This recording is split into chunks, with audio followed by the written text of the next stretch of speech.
morning. I know. Hello. How are you Good. this morning? Sorry? How are you this morning? Oh, I'm good. What about you? Good, yes. Did you have any snow over the weekend? Lots of snow here, yes. Where are you? Um, uh, just south of Leamington Spa in Warwickshire. Oh, okay. So yeah, we've still got it's well, could turn you round, maybe show you the snow outside. Can you see that?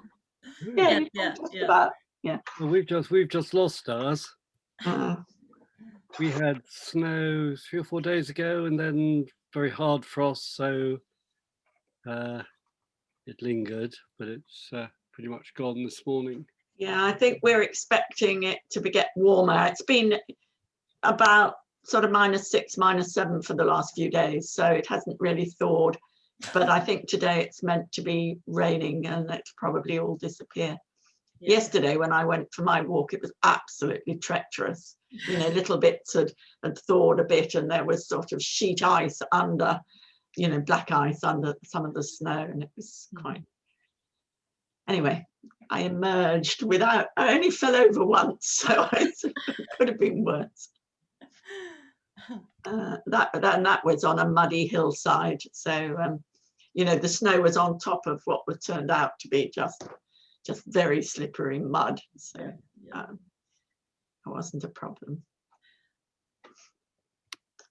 Anyway, how do you think things are going, Lisa? Good, yes.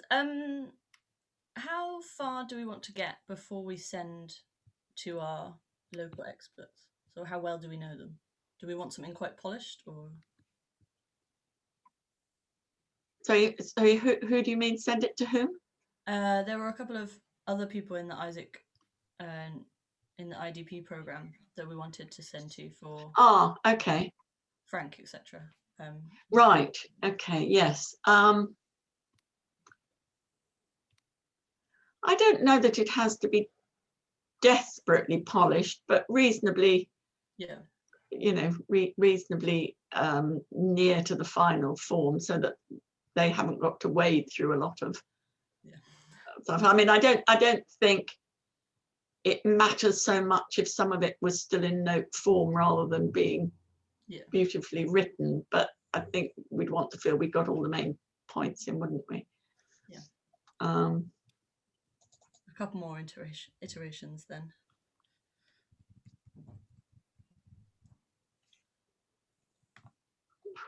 Yeah. Have we got?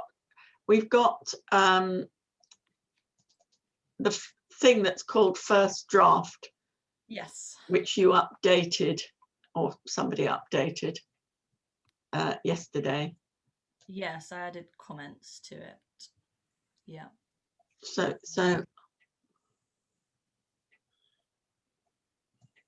probably if we have 1 or 2 more sessions working on making it better, and then see where we're at. Yeah, I'm just having a quick look at seeing what you've put into the bit that Dennis and I did. I had a burst of enthusiasm.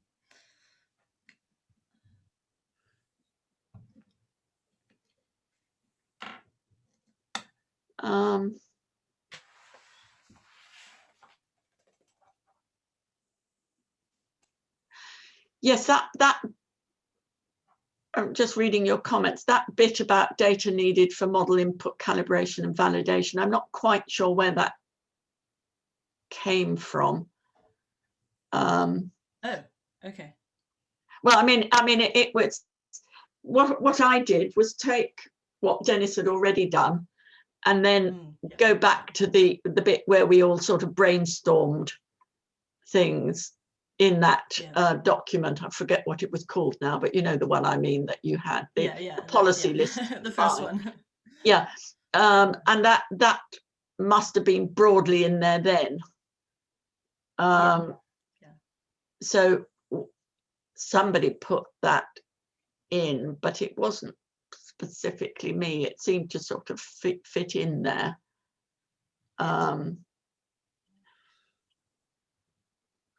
but I suspect it might have been, well, I don't know, it might have been, who's on this? Looks like something that somebody like Ben would have written. Sorry, I missed the start of that.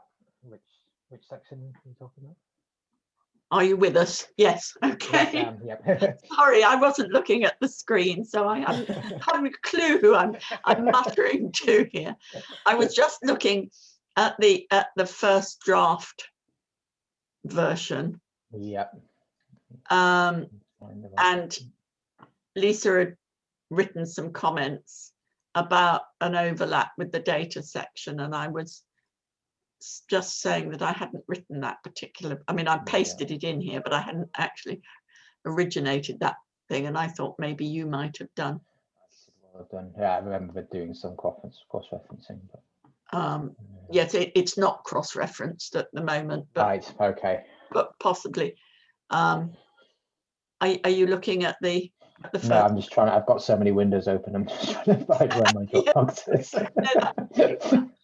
Has anybody replied to Duncan? I see there's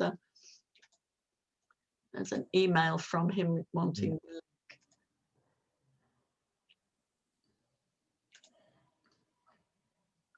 link.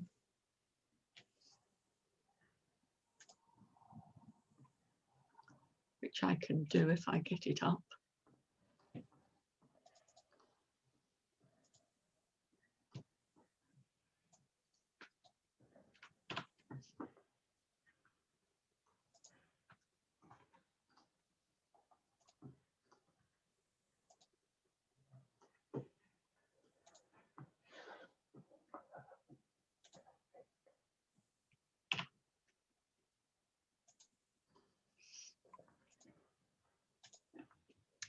Right.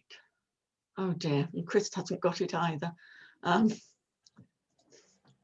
Let's reply to that one. Right, so I've just sent links to Chris and to Duncan. I hope.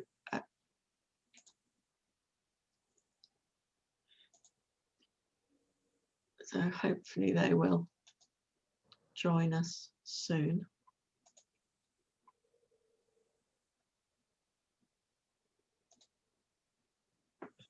Right.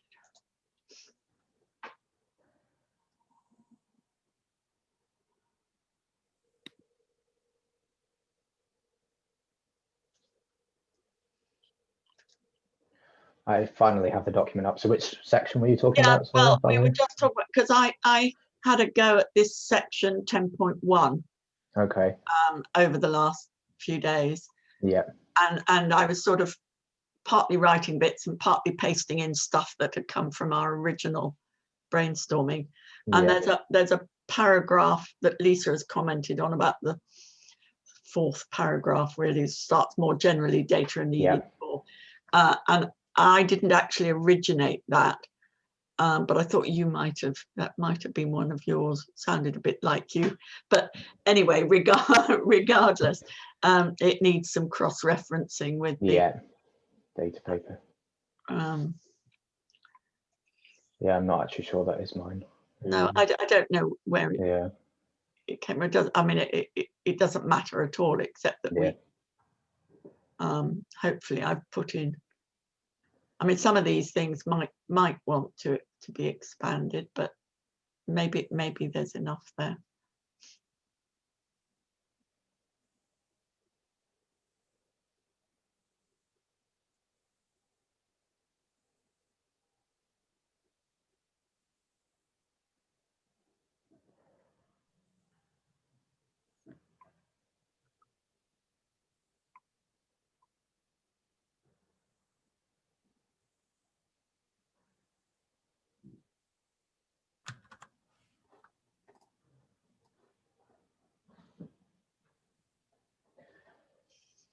Yeah, I've definitely written similar things in other papers, but I don't recognize. Maybe I've written it here and someone else has made some small changes, which is why I don't recognize the exact Well, I wording, might have, but I might have yeah. tweaked it. I might Yeah, have, yeah, no, it's fine, of course. I might have taken, I don't remember now. I mean, Yeah. there might have been several points in the original thing that I've tried to sort of roll together a bit to, Yeah.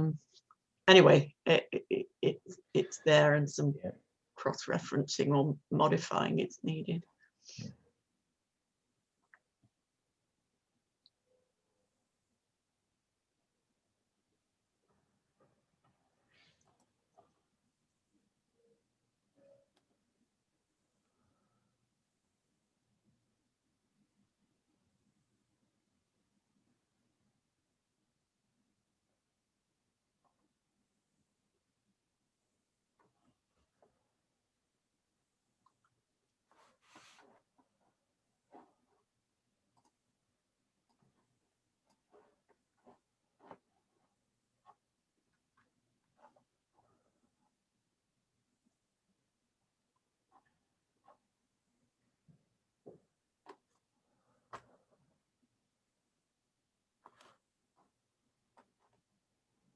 Okay.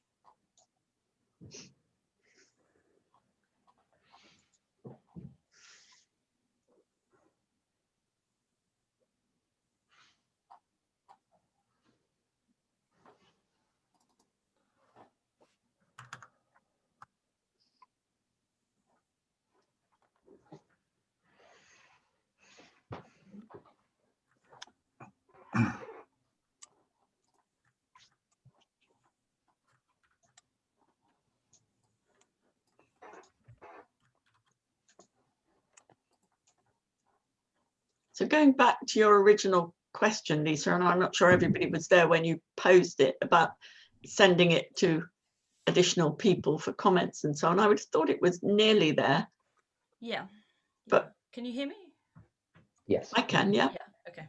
I talked a minute ago, but I think I was. Oh, not, I didn't hear you a minute ago. No, we were connected. in lovely silence. Yeah, I saw there was no response. Okay, I think I've clicked the right button now. Yeah, I think we're really nearly there. There were one or two sections that we haven't sort of discussed generally that we might want to do today. And then I guess it's just sort of working on the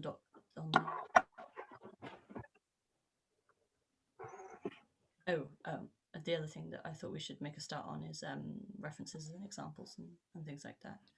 So we haven't really done that. I certainly haven't done that yet. Yeah. There are some have been added. Yeah.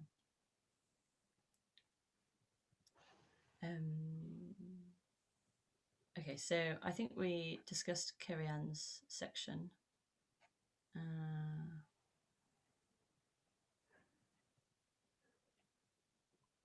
We're going to 10.4. That's yeah. That's the one after it.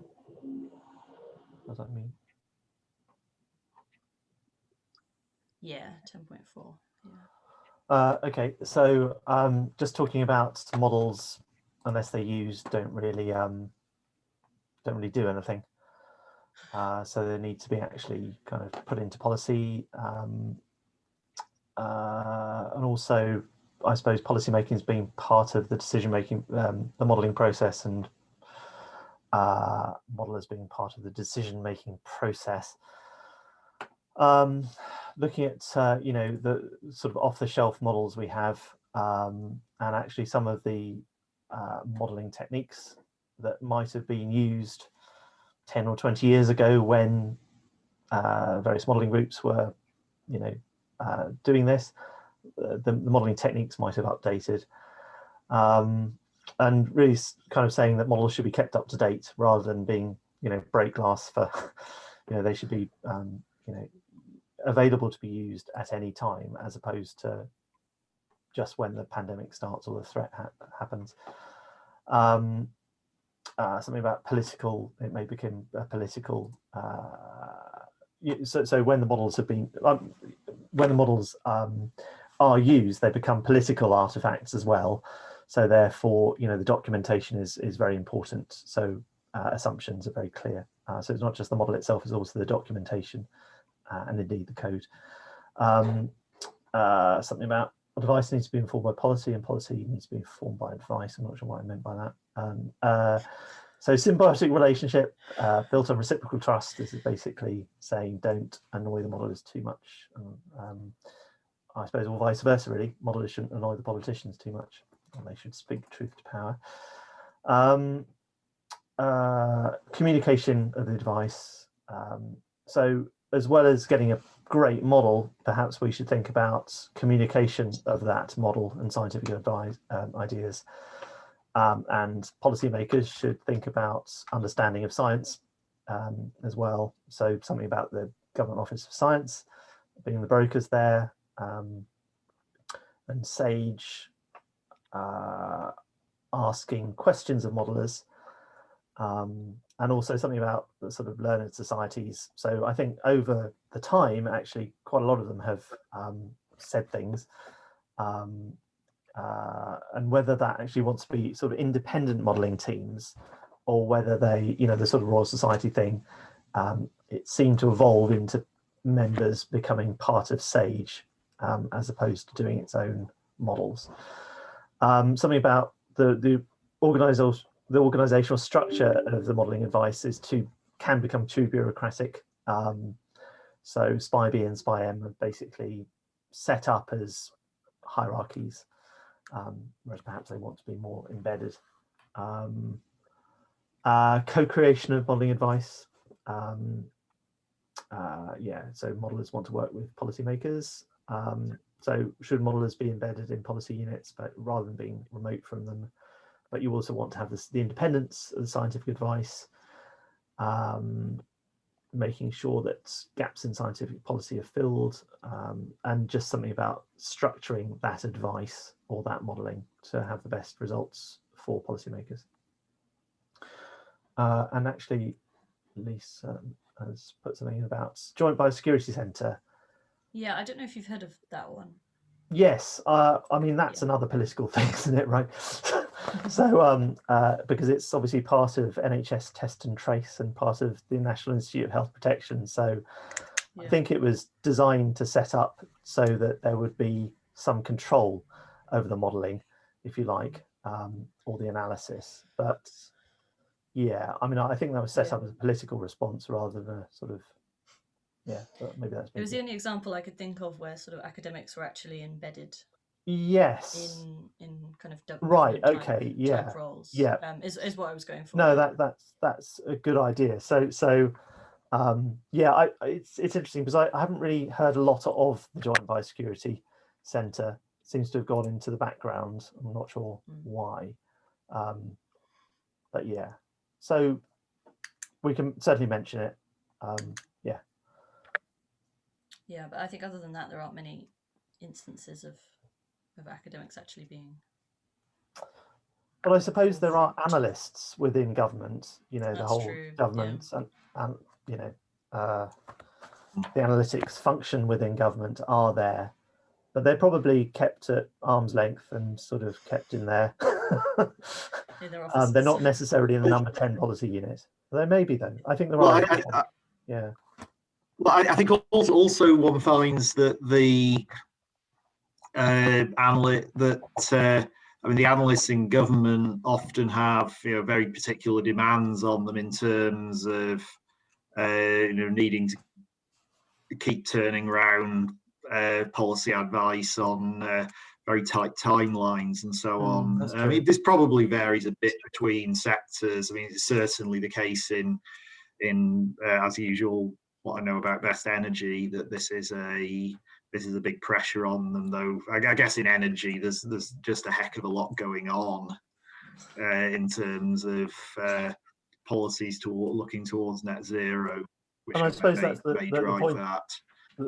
I think you're right about the timescales that academics are used to are much longer than people trying to produce a policy paper. But I suppose that's what SAGE is there for, really. I suppose is to turn around very fast. Yeah. Well, I think this is I think again where we come back to the some of the issues around the Aqua Book in terms of what's actually required if in some sense we're going to do these things really properly, and actually in the way that the government has declared has declared in a sense has declared itself is the proper way, because I think most people are at least verbally accepting of the Aqua Book as something to work from. It's a bit of a luxury though, isn't it, really? Well, I think this is it. I think this is it. I mean, what do I mean, a number of things come together, because obviously you've got substantial resource implications. I mean, well, one thing that actually came up in, for once, not in energy. This was in it was in a report that I and others wrote for the Centre for Digital Built Britain, where we know that I fed in a point that very often the resource put into analysis under planning policy or planning decisions seems to be incommensurate with the scale of decisions in play. The resource put into analysis is very small, and we never ended up discussing that because everyone just agreed. And I think it's another example. It's another example of where there doesn't. I mean, obviously you get these very good high-level statements of intent, but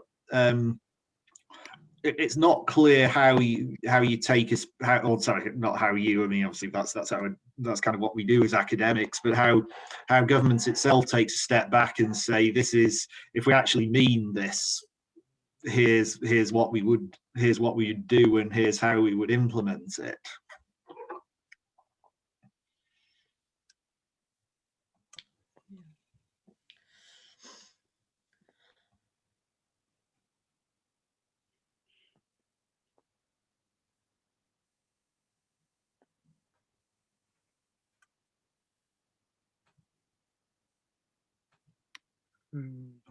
So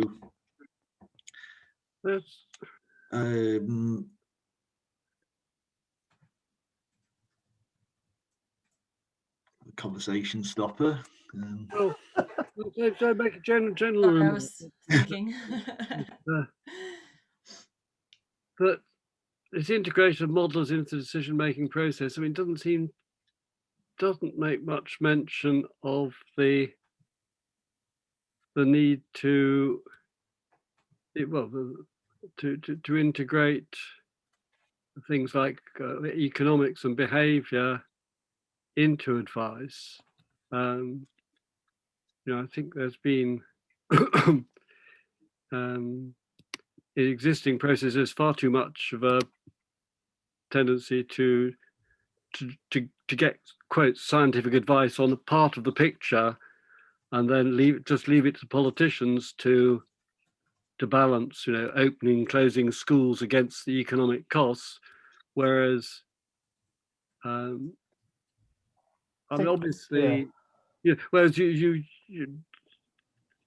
ideally the government would have clear advice based on an integrated view, possibly scenarios of that integrates modelling the disease itself and behaviour and the economic effects. Yeah. So that as you twiddle the knobs and you say, shall we close the pubs and places of work or whatever, you can see on your dial that this is going to cause this kind of, you can see the short and long-term effects in both, in everything from number of infections to estimated effect on the economy. Yeah, absolutely. So I think there are, and I think there are remarks later on in the paper. There's a bold bit at the end of 10.6. Sorry, excuse me a minute. I think the crucial point there, presumably, is to emphasize that what's lacking is not so much the separate strands of advice, but the integration of them, so that when we've come up against this in other places where we really need to join the models, not only the sort of the epidemic models, but with the behavioral models. I mean, they do have things like SPI-B as well as SPI-M and so on, but they're getting all these things coming in separately rather than trying to integrate them into a single source. And maybe that's something that we can pull out a bit more. I think that's right. And I suppose the question is, should the scientific modelers be doing the economic modeling? And if not, I mean, it needs someone to integrate those two, and essentially who does it? Well, hopefully the two I think this is, well, yeah, well, absolutely. I think this is where I'm not sure how.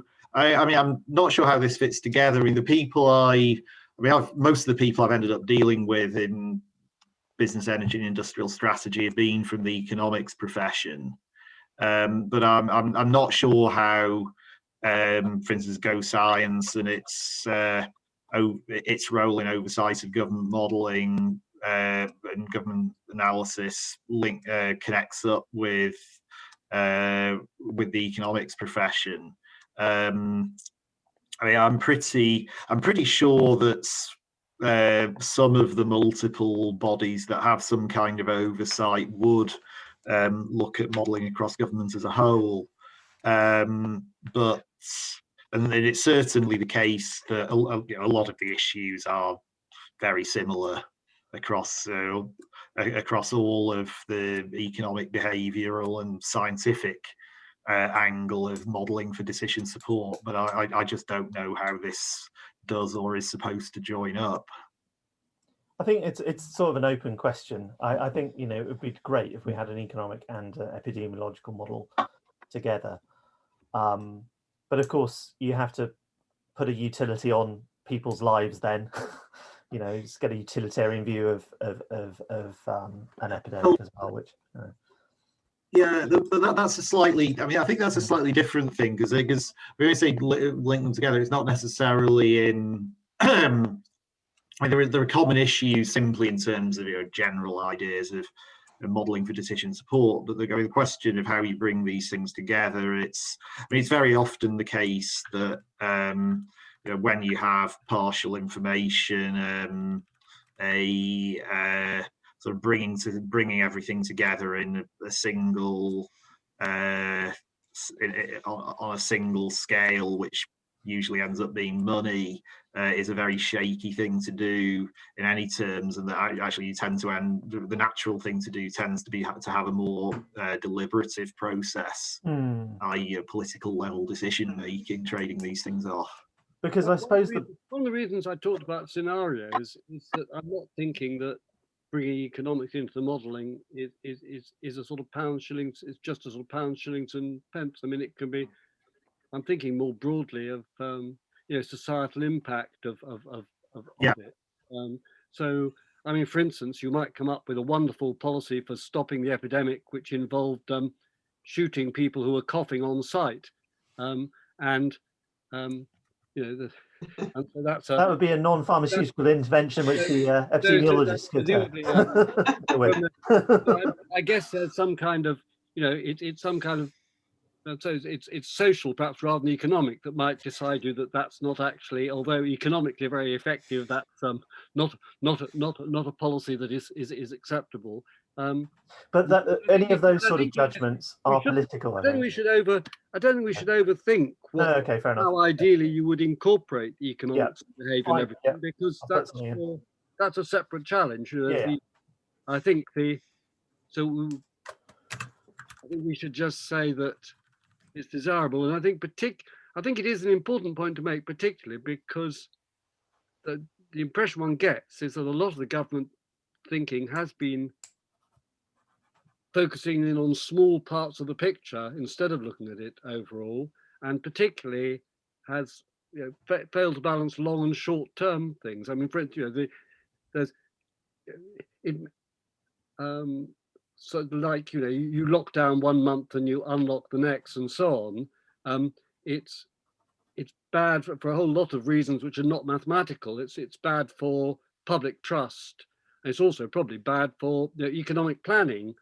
I mean, the business would very likely rather be shut down firmly for 6 months and know that it's going to be shut down than have a government which keeps telling it 3 days in advance, you're going to lock down for 6 weeks now, and then, and so on. So these are,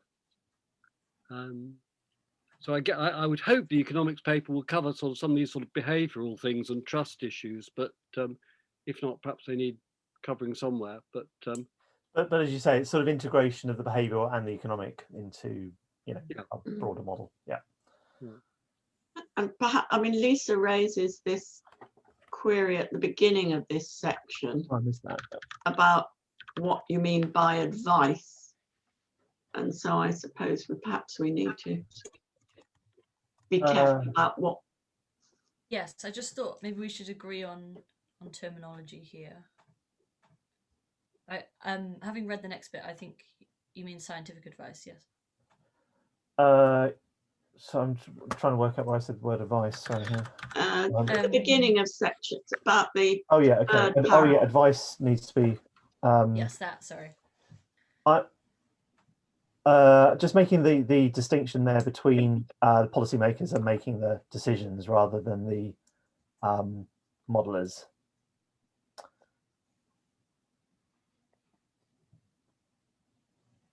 Oh yeah, I'm talking about in the context of the advice to policymakers. Ah, yes, okay, yeah. So advice from scientists. Yeah, exactly. Yeah, okay. I'll make that clearer. Thanks. Yeah, just because when I first read it, I was thinking sort of thanks. Advisors type thing. Yeah. Great. But yeah, having read the next bit, I realised what you were getting at. Because I think the point is the modelers shouldn't be telling the public what to do. I mean, of course, yeah, I know. Well, anyway. Yeah. Do we need something in here about trustworthiness? I did mention that somewhere.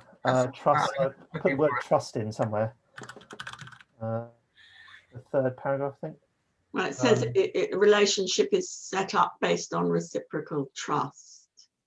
Yeah, I think there's something bigger than that about models being trustworthy. Oh, okay, yeah. Because anyone can put together. I could build an epidemic model, but I wouldn't trust it.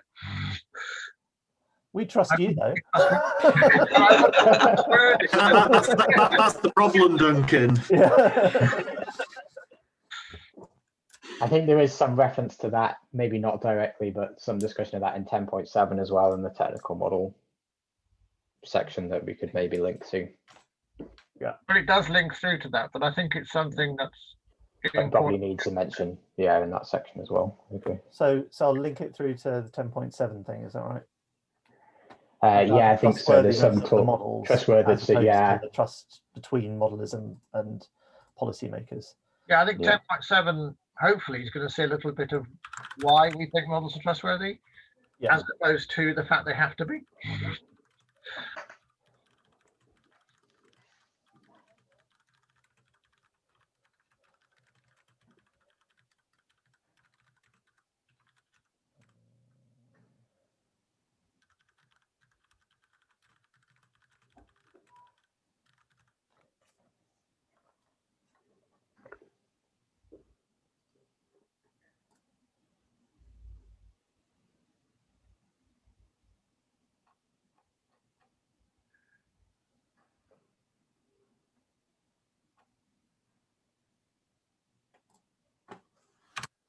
Right.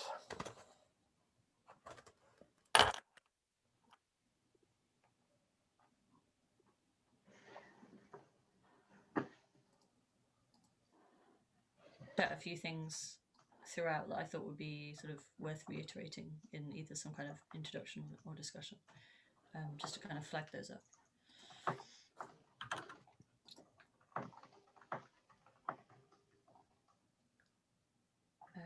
Are we happy to move on to 10.5? Yep. Yeah.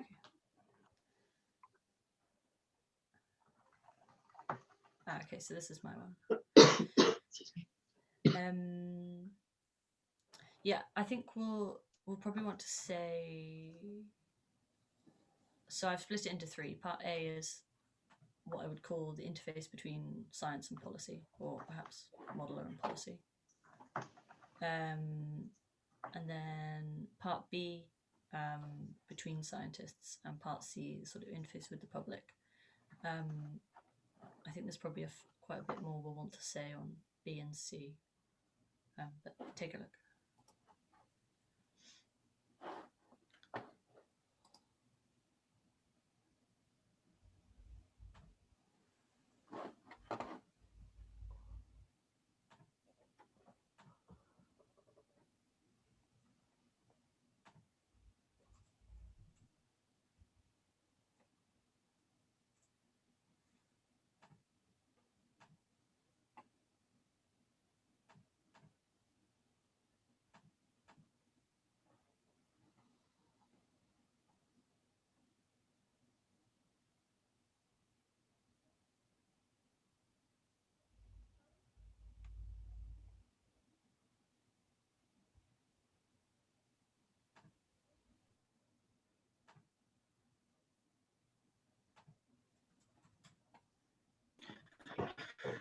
This looks good, and I think that I think one additional point would be the interplay between communication and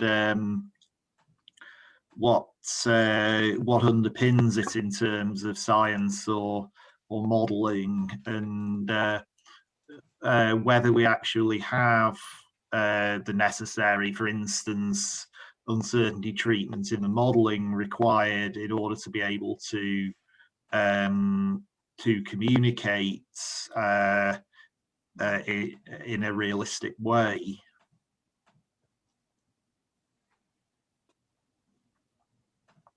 So you mean whether our model has, I guess, sufficient understanding of its uncertainty such that we can communicate?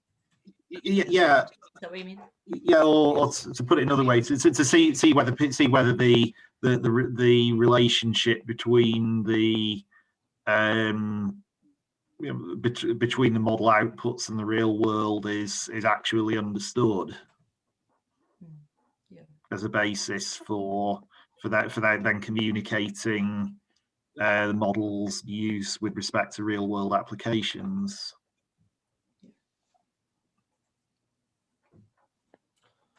I mean, that's also that's also a major issue in the question of communication between scientists, because I almost said something very naughty earlier when someone was talking about there was a comment, someone made a comment about whether about the extent to which the political level is familiar with science, and I was very, very naughty comments about the extent to which scientists are familiar with science. But I think there is an issue there that you do get you do get this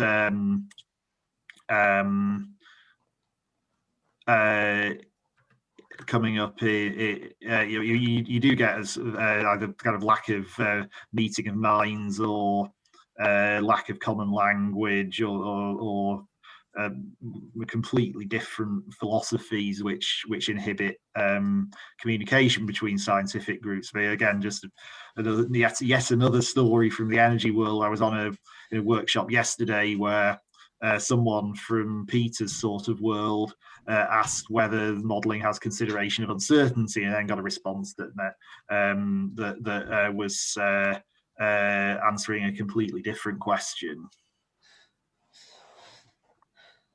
Or a completely different question from the one that was intended. Sounds like a political answer. No, it was basically that what quite often happens in the energy world is that if you get a probability kicking around somewhere in a modelling study, then it's often thought, yeah, you've done uncertainty. So I think it's communicating uncertainty, right? Is that essentially it, or is it more in depth than that? Yeah, well, it's communicating, but it's also the extent. I mean, it's both.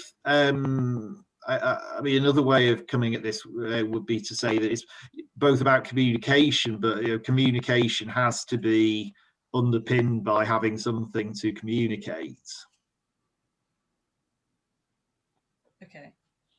Or having the necessary in order to make communication possible. Okay. Okay, so do you mean like knowing enough about your model in order to communicate it? Yeah, knowing enough about the model. I mean, if you're looking at, for instance, I mean, again, to look at one of the briefings that became a bit of a cause célèbre when you had these sort of uncertainty bans going forward.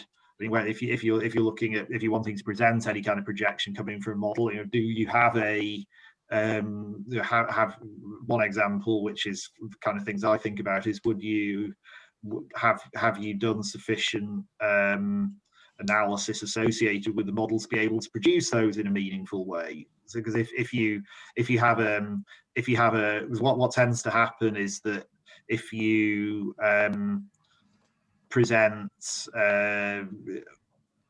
any kind of uncertainty treatment, however restricted, then people end up interpreting this as a complete uncertainty treatment. Well, another example is the sort of ONS prevalence reports, the population survey reports.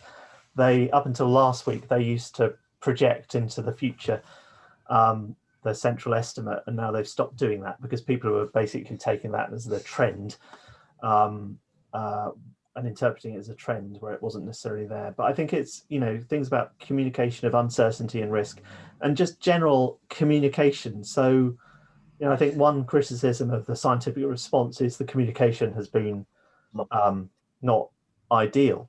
So, it goes back to that point that you can have a great model, but unless you communicate it clearly and unambiguously, or you're making that ambiguity very clear, it's going to not necessarily carry the same weight as a, not so good model, but which is communicated very well. So it's about, I think, just general point on communication, including communication risk and uncertainty. Yeah, and there can also be, there's also an important point about the audience receiving communication, that unless the audience has enough knowledge, then bad modeling can be much more appealing than good modeling, because it doesn't have all of these awkward caveats. And I suppose that's the point, isn't it? It's the layers of communication. So it's scientist to scientist, scientist to policymaker, scientist to the general public. And probably the way you communicate is different at all of those levels. And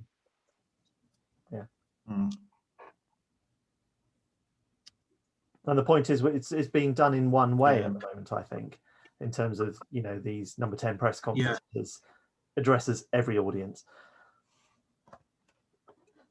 Yeah, and well, this is, I mean, I've written that blog, which should finally be published soon on that. And there's another cracking example of that in the press conference last Friday.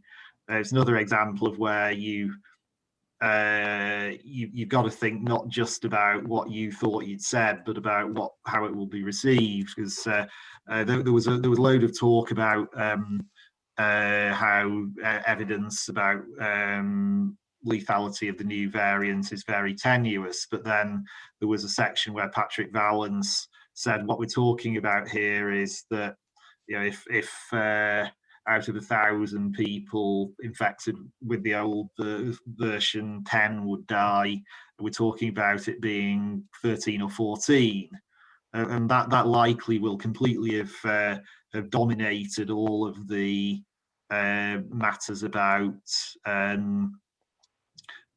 this being tenuous evidence. I mean, if he'd said something like we're talking about possibly up to that, but the point being would be different. But I don't think that's what he said. Yeah, but the agenda is controlled by the policymakers. So the very fact that there was a press conference with Whitty and Vallance and the Prime Minister was to communicate this shocking, be scary type of statistic. So the agenda and the communication is controlled by the policymakers, not the scientists. Well, this is where I mean, I'm not so sure, because I mean, when they wish to exert it, I mean, the chief scientific advisor will wield a very great deal of power. Really? So on communication of the science, I doubt you can really you can tell the chief scientific advisor what to do in those terms. But I think the thing that I suspect from what I've seen, and just how damn awful some of the materials produced have been, is that the Government Office for Science doesn't, as a body, really get a lot of this at all. I think what's interesting is if you look at, say, I don't know, the support for communication, or the Vaccines Task Force, whatever her name was, had £600,000 worth of PR advice for one person. And I'm not sure what the equivalent is for the Government Office for Science in terms of PR and communication. Probably not a lot. Well, I think.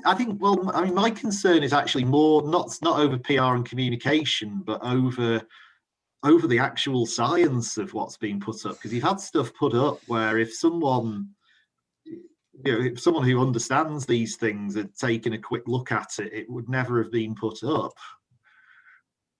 I mean, plots that just don't make sense in any terms have been displayed. So it's not just what you might think as the sort of side of this that's the domain of PR, but it's also, I think there have been some funnies associated with the scientific side of presentation. Yeah, I think we could also draw that into.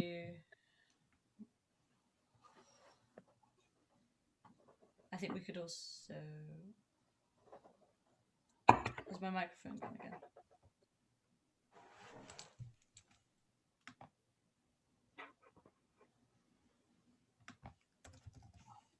I can hear you fine, Lisa.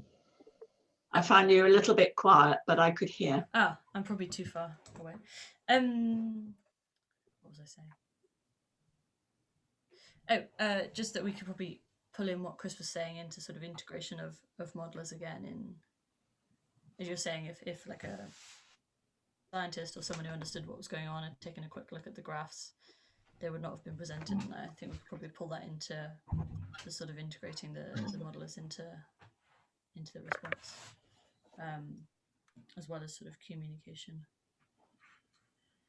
Because somewhere in something we've written, was it in 10.1 about educating the policymakers? Was that there? Can't quite think for a minute. I think so, yeah. But so it sort of comes out there, doesn't it? But I suppose it's also educating the scientists about policy. Yeah. About yes, always round. Yeah. Yeah, the bit in 10.1 was about educating.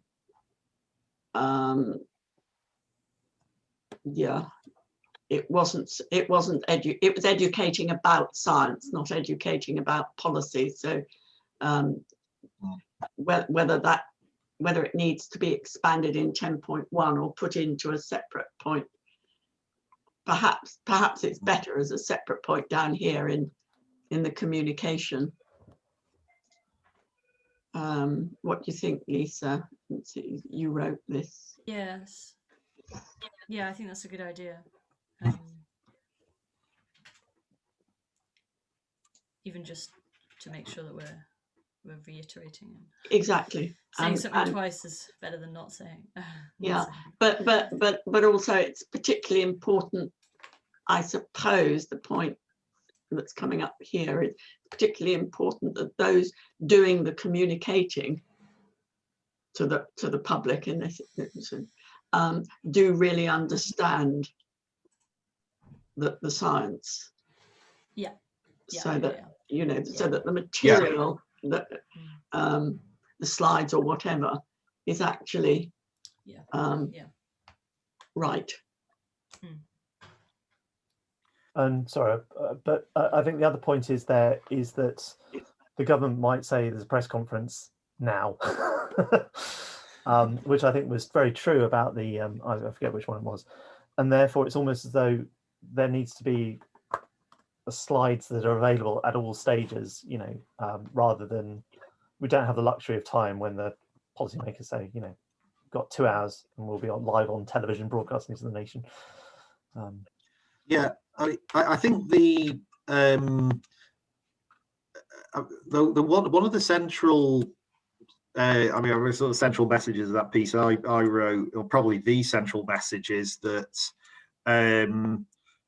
that they're basically communicating by these press conferences, and largely all there is the slides, and then in some cases you have underlying scientific working documents. But what you don't have is any attempt at a written statement of the logic of what's been said in the press conference. And what usually then happens is that because either there was actually something wrong in the communication of what was said, or there was a plot that didn't make sense, or there was some kind of well-known issue in how you communicate these things that were they fell into a trap. They then end up spending the next week firefighting the fact that the message didn't get across properly. And it's possible that actually writing a piece explaining in the logic, you might have to do this after the press conference, given a given timeline, but that would save that would obviously you'd have to put some time into that, but that might be quite a big net time saving if people know that, well, the definitive version is coming, and therefore you at least then you only get the crazies jumping on you. Well, I think it's a good point. The trouble is, so say with the 30%-ish, 30 to 40% extra lethality or whatever, there was no mention that the NERVTAG report would be published an hour later. It was only published, I don't know how that happened. So there's no kind of communication scheme, if you like. Yeah, but I think also you need something in between. Yeah, because there was actually an amazing clanger dropped by one of the BBC health or science journalists, who said that I think this was something the BBC had come up with themselves. It wasn't in the report. The BBC said that something was, I don't know, I can't remember what the term was. It was something like realistically plausible, and the BBC said that means 50-50. Yeah, that was the once again, it's communication of risk. In terms of those, I forget what the phrases are. In the NERVTAG report. So it's clear in the NERVTAG report, if you read it, what those reasonably confident means. But that's not communicated. I mean, it was communicated in the press conference, but as you say, there's this intermediate stage of a simple communication. Yeah, but this is where it was communicated in the press conference, but then there was this piece of misdirection also in the press conference away from the correct message. Where there was quite a deterministic example given. And if that had just been caveated by saying what we're talking is an increase that could be up to, but it's early days, awaiting definitive evidence and so on. That's what the correct message is. I mean, it's a very difficult concept to get across, I think. I don't know. I'm really not sure that if you simply say, well, we think it may be up to this scale of this size of effect, but it is early days. We've still got there's not much data in yet. I think I think always. Sorry, I think what was being communicated was there's a 40 to 50% chance of a 30 to 40% increase in lethality, and that's a very difficult thing to get across. For me, anyway, I don't really quite understand. I'm not sure. Yeah, I wasn't. I wasn't sure, because if they're saying there's a 30 to 40% chance of that, that's a sort of horrible thing to get across, because you then have to get into what they I mean, in order to work out what your scientific message actually is, you then have to get into what the heck they meant by that from a basic scientific level. And the answer a lot of the time is that people didn't really think carefully about what they meant by that, even in very serious situations.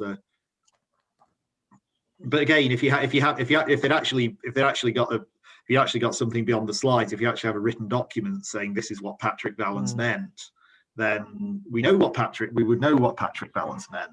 Whereas if you just have the press conference, we don't really. I think that's a really nice suggestion. And it sort of combats previous issues of time, as Duncan said at the beginning, to have something following rather than before. Yeah.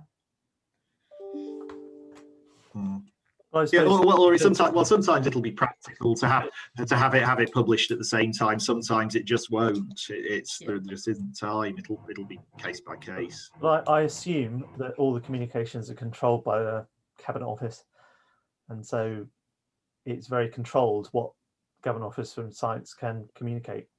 They can, anyway. Yeah. Well, I don't know. This is where I suspect it's extremely difficult for. But basically, no one can. I'd have thought that no one can second guess the chief scientific advisor's view on how he's going to communicate things. So on sort of specifics like that, I would tend to think that.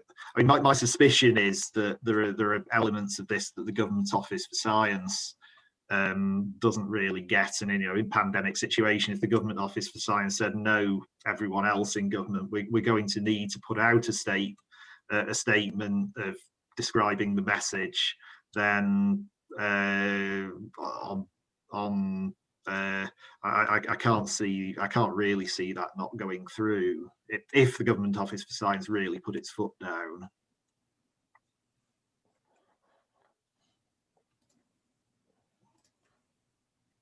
But at the end of the day, they're civil servants, which is why independent scientific advice is quite important, because they're not.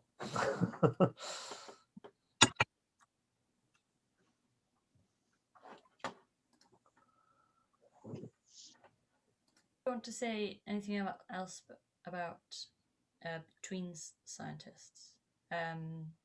So one of the points was, what do you do when two models disagree? But my thinking was that was touched on quite well by Ben and Peter in 10.7 from a technical. Yeah, and I think that's very closely related to the discussion we had about how development of state-of-the-art proceeds, as to whether new ideas come in or whether you have a sort of ecosystem of competing research groups. I think there's a lot of discussion of that in the estimation paper as well, that we talk about expert elicitation and other things which would kind of feed into that. So I don't think we necessarily need to go into too much detail here, other than perhaps just to kind of refer to the other sections and other challenge papers. Yeah.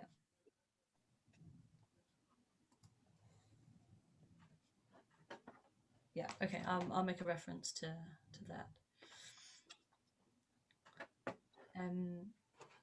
Any other thoughts on communication? I think I'm pulling a sentence out of context really, but you say this is in A, second paragraph, one problem with involving academics is that some are primarily attracted by doing what is regarded as high quality research in the discipline, rather than what works for practical circumstances. Yeah, that was a suggestion. Yeah, I mean that's. Yeah, I mean that's I think that's a line from me, and I mean that was something that wasn't real. That's not a line in those words. That I might say in a talk or in a panel, but it's not one in those words for this. But I think it is an important point that I mean, there seems to be quite a general, one example of this is it seems to be quite a general phenomenon across multiple applied modeling domains, that the thing that the sort of mainstream is often about adding in additional system detail in whatever context that is. Could be climate, could be infrastructure, could be energy, could be epidemiology, whatever. But that's often whereas improving the model's predictive ability or improving how it sits within a decision support context is often less to the fore. Yeah. In terms No, of what people think. I entirely take the point that things that from a purely academic perspective are sort of more regarded as technology transfer than the pure research which is going to be published in the highest rated ref journal. There's a distinction there, and one is regarded as in some sense better than the other, and perhaps that's part of the point here, but I think it needs saying rather carefully anyway to make it clear what. Yeah. It needs saying very carefully. That, I mean, I almost quite deliberately there was not saying it particularly carefully. Yeah. I mean, this is also what I was kind of referring to when there's teaching scientists about science. That quite often there is a real issue there that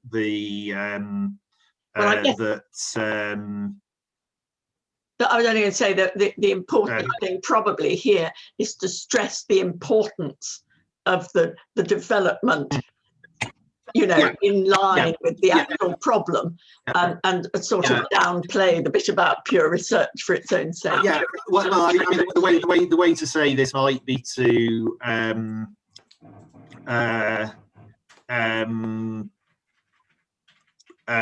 say something like, in terms of the direct incentives on people, the balance between the pure research angle and improving models' predictive ability, or how they sit within decision support processes. Yeah, something like that would be good. Yeah, I would. Yeah. A slightly different take on it. I think there's a sort of tension between speed and rigor. Oh, well, that's a different point, I suppose. I thought that was the point that was being made. But oh well, maybe it was. Whatever, maybe not. Some people want to get it absolutely right to get in the best journals, but in fact, what we need is speed to get good results out rather than perfect results. Yeah, I was thinking about a very different point, that that sometimes what is being done is what is being done in what's regarded as very high quality research is actually entirely irrelevant to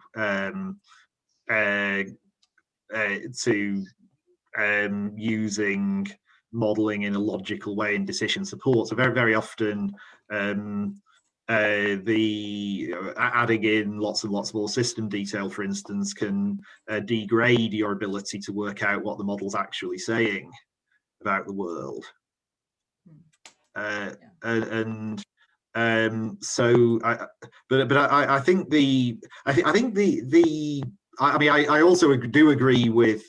also do agree with Peter's point, which is closely related to one of the things I wrote in my draft section about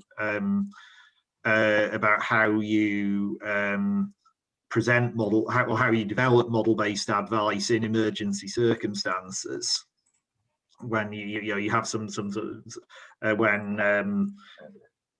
how do you develop the community in order to be ready to do that? You you don't want it won't work as well as it could if you have a community that's sort of developed for some other purpose, and then suddenly you have to develop for some other purpose and hasn't got baked in that kind of flexibility. Yeah. So several points there that need teasing out a bit. Yeah, that's a good one to point. I think I just sort of moved it over, but yeah, we can definitely rephrase so as not to offend anyone. Oh yeah, definitely don't use those original words. Yeah. But I think it is an important point. There is Peter's speed point, but there's also this thing of lack of brownie points really for doing the part that actually implements the modeling and makes it accessible to the users, and that traditionally has not had as much. Well, yeah, I mean that's one aspect of it, but I think the other really important point is that there are sometimes sort of basic scientific elements which are missing in terms of what is required to to be able to assess the predictive power in new situations. There's a nice paper that Adam Kucharski co-authored, basically saying that some of the traditional academic things are the supplementary things that people do in terms of communication, etc., are very important as well, but not really, as you say, no brownie points for them. So I'll just put a reference to that in as well.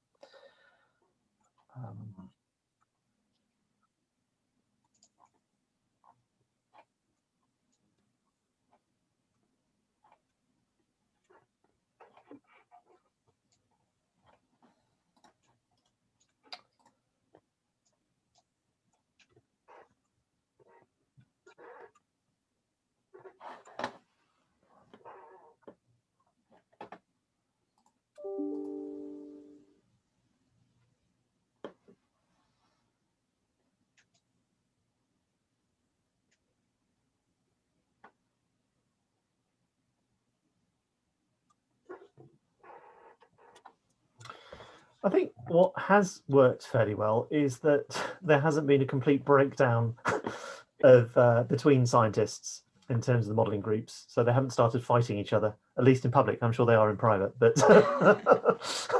which I think is quite commendable, actually. Yeah. Working somewhat together for perhaps the first time.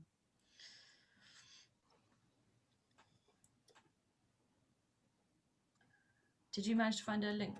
Oh yeah, I'll put it in. It's maybe not the best, yeah, but it'd be good start. Thank you. Okay, yeah. So I'll add in those points, rephrase things. I'll make sure that everything else is phrased formally as well.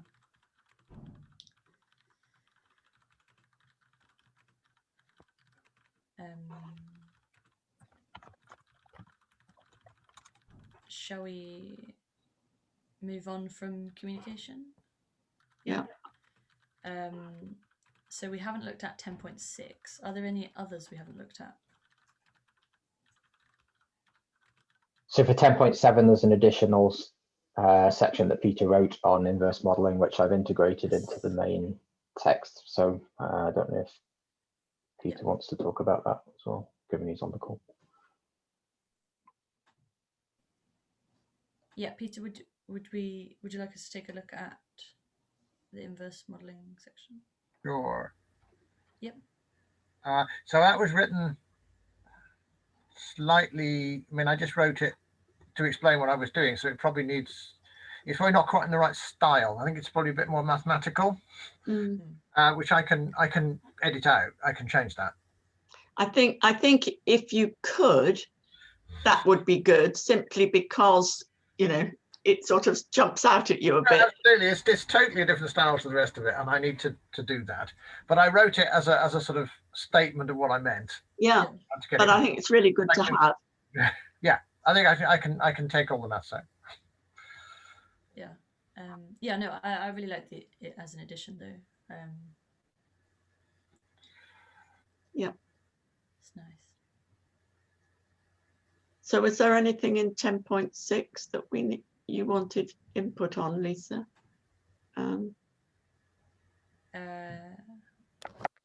Yeah, I think that was the other one we hadn't yes, yeah, talked about. yeah. Okay, so 10.6. So understanding competing factors. Yeah, I think mostly I'll just need to sort of expand it a bit.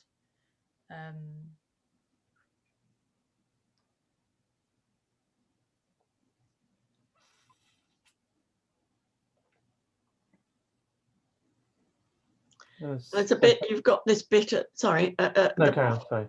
The last paragraph where you're talking about integration of the various groups. So I suppose that links with what we were saying earlier in terms of collaboration between modelers, economists, and behavioral scientists. So we've got that in there.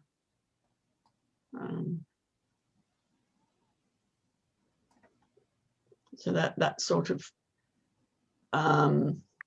so from, I suppose, I don't know whether you want to put something in 10.5 to sort of you know, suggest a link forward, or yeah, in the between scientists section. Yeah. Yeah, nice idea.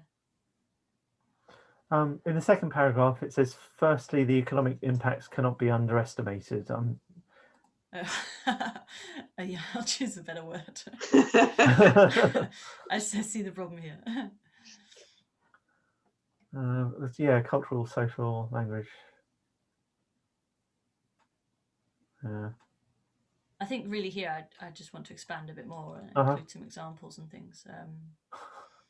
No, it is interesting, isn't it? It's because it's yeah, as you say, the language that's used is quite important, and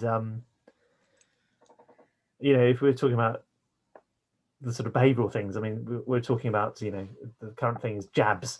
You know, you need to get jabbed, and someone described it as bloke speak.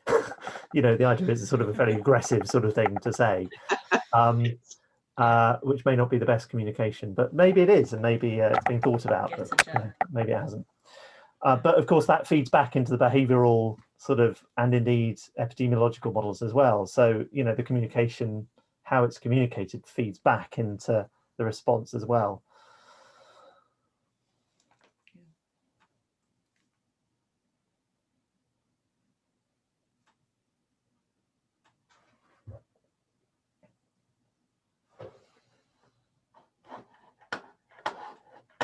When you, well, it's a little point, but when you say in the second paragraph, what's socially accepted with regards to face masks in this area, do you mean a geographical area? Yes, sorry, yeah. So I kind of borrowed that from other things, but yeah, that sort of needs to. I can expand that bit. Yeah. Yeah.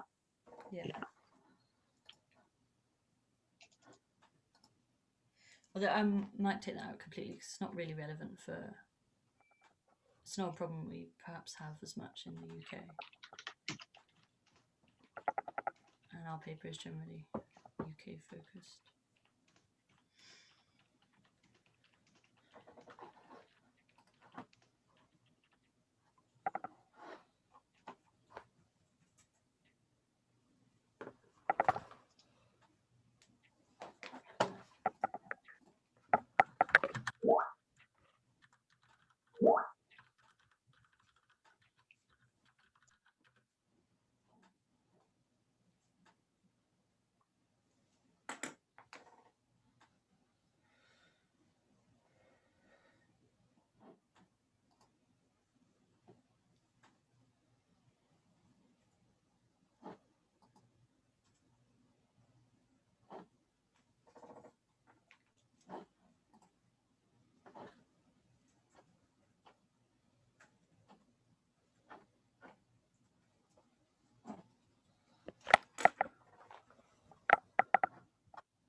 On the third paragraph in 10.6, we talk about anthropology or social science. Can we talk about behavioural rather than anthropology? I know it's more specific, but Okay.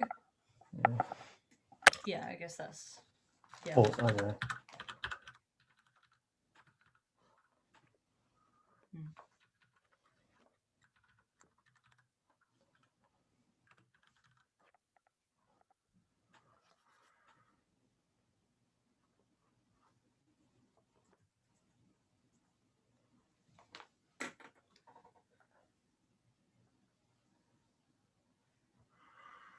Hmm.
Okay.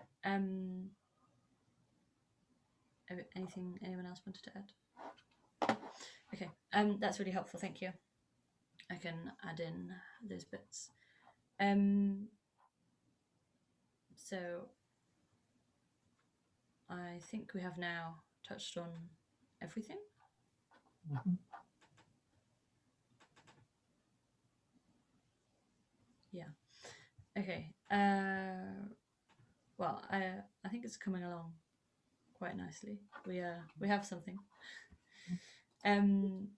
We haven't yet got an introduction. I was thinking that No, that's true. the sort of overall feeling going through all this is that the whole thing is much more about policy than politics, which is probably inevitable, but given that that's sort of where modelers come in. But I think it needs some introductory remarks that sort of lead into that. Okay. I'd have a go at drafting something if that would be helpful.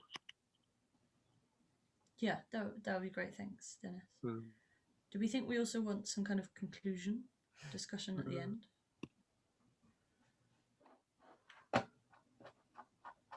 Quite possibly.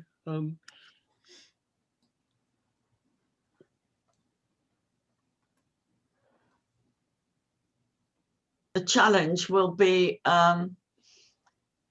to pick out a few points without sort of, rewriting everything again, won't it? Because there are a lot of points in here in quite different areas. I mean, it might be that when we have an introduction, we can, if there are sort of key pointers in the introduction, we could pick them up again in the conclusion. I was going to say, I think in an introduction obviously wants to, well, perhaps the latter part of the introduction wants to be pointing to the various sections ahead, and perhaps it'll be clear when we've done that process and we've made the edits that have been discussed this morning to the other sections. Perhaps it'll become a little bit clearer whether we need pulling things together at the end. Do we want to make some recommendations? Yeah, I think that's a very I good. was going to say, are all the challenge papers going to have a set of recommendations at the end? Is that a plan? I think it's a very good idea. I don't think it's a plan. I think I feel policy perhaps is a sort of topic where it's more appropriate than many of the others. Many of the others are sort of rather open-ended in that they're saying this is research, more research is needed in this direction. Yeah. Whereas policy perhaps is something people need to have of some kind of overall view of, and therefore, as you say, pulling things together with some recommendations. Again, perhaps it'll be clearer when we've got the sections tidied up in the introduction as to whether recommendations are obvious or whether they need. I mean, I think recommendations would be most helpful if they cross-cut over the, if it's just one recommendation for each section, I would argue it's not needed. That should just come at the end of each section. Should we just spend 2 minutes just trying to get some recommendations down now? Sorry? Should we just spend 2 minutes just trying to get some, what we think are the most important points? Yep. Yep. Good idea. Yeah. I'll write them down.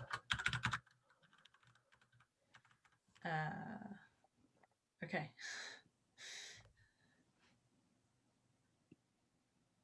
We have a general theme of working together covered in communication and understanding competing factors and integration of models. That strikes me as the most sort of general. Understanding competing, what? Sorry, I missed that. I said the general idea of sort of working together is covered in 10.4, Okay. 10.5. Yeah, and I would tend to sort of express part of that in terms of this point about how you organise the community to be ready to give advice. Yeah. And to receive advice.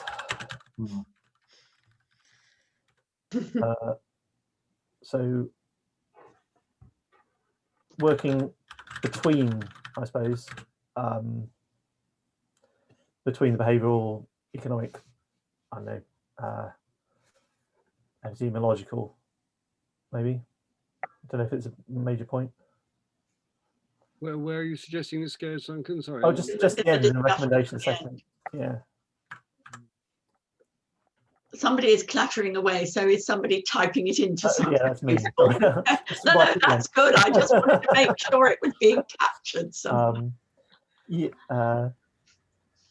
working together between policy and modelers, how that community that is structured.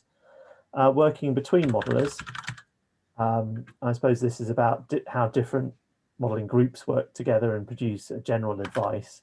I don't know. Also drawing 10.3, the international aspect, so different country groups. Yeah, exactly. Probably also draw in some of 10.1. Or I get maybe we should make a separate point about sort of preparedness generally. So I think that sort of underpins a lot of what we're saying elsewhere. Well, 10.1's got the whole business of preparedness in terms of structures for surveillance and decision-making, logistical support, which all feeds into structures for working together and so on. Yeah, okay.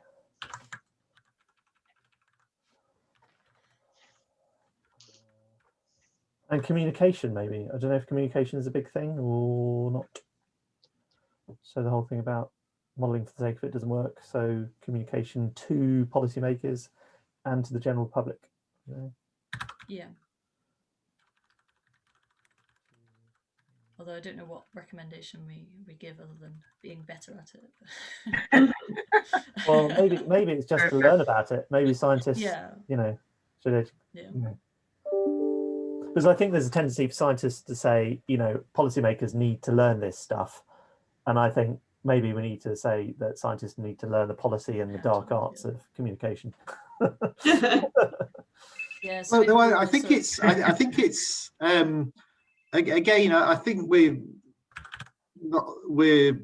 I think that may be sort of separating the idea of the communication from the science a bit much. I mean, I think that some of the issues that I've noted are not anything to do with where, if you like, the dark arts of communication would be particularly significant. It's more just, I mean, it's kind of, I mean, to a large extent, it's things that I've picked up along the way as a sort of jobbing modeler with who's had the good fortune to have the odd conversation with people like David Spiegelhalter and Frank Kelly. I suppose it's to really know when you're being used and exploited. Yeah, potentially exploited, you know. Maybe as our recommendation for communication, we want to include sort of, I feel like the word education needs to be in there. So as you said, learning about what the other is doing to enable. Yeah. Sounds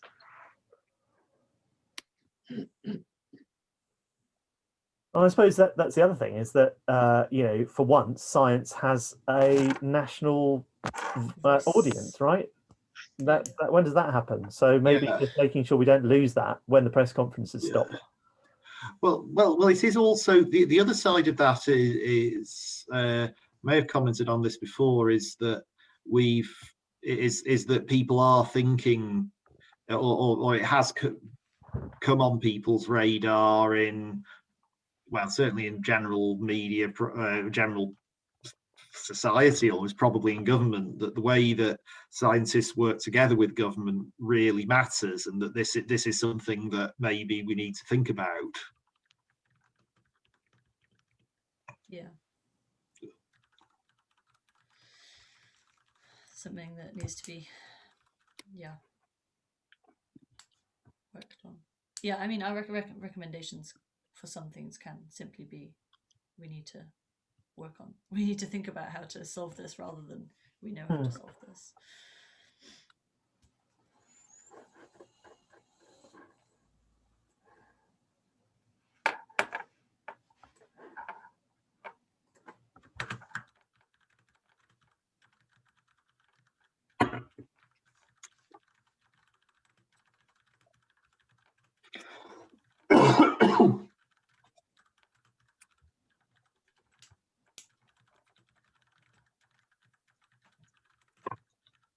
Apologies, I'm going to have to leave. Let me know what when I need to do next. Yeah, Fred, I have to go as well. Okay, thanks. Give me writing assignments.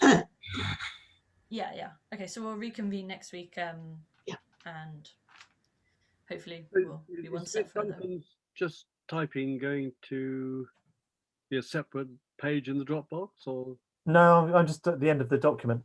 just the end of the document? Yeah. Right. Okay. Yeah, Right. so Can you say? Can you save it with, well, save it with your initials or something? I don't know. Okay, yeah. Okay. So I think it should all be updating, is that right? It should just update. Okay. Well, I'll just all it means. I mean, I've got it open in my. I'll just should be able to see at the end. Yeah, so I'll just leave my copy without trying to save it or anything, and I'll reload in a minute, and hopefully I'll see what you've written. Fine. Okay. Okay, fine. Okay. Well, thanks, Lisa, and yeah, we can communicate. Yeah, I think it's coming on well. And otherwise, see you next week. Yeah. Thanks Perfect. for Yeah, taking thanks that very down, much. Duncan. Thanks. Bye. Bye.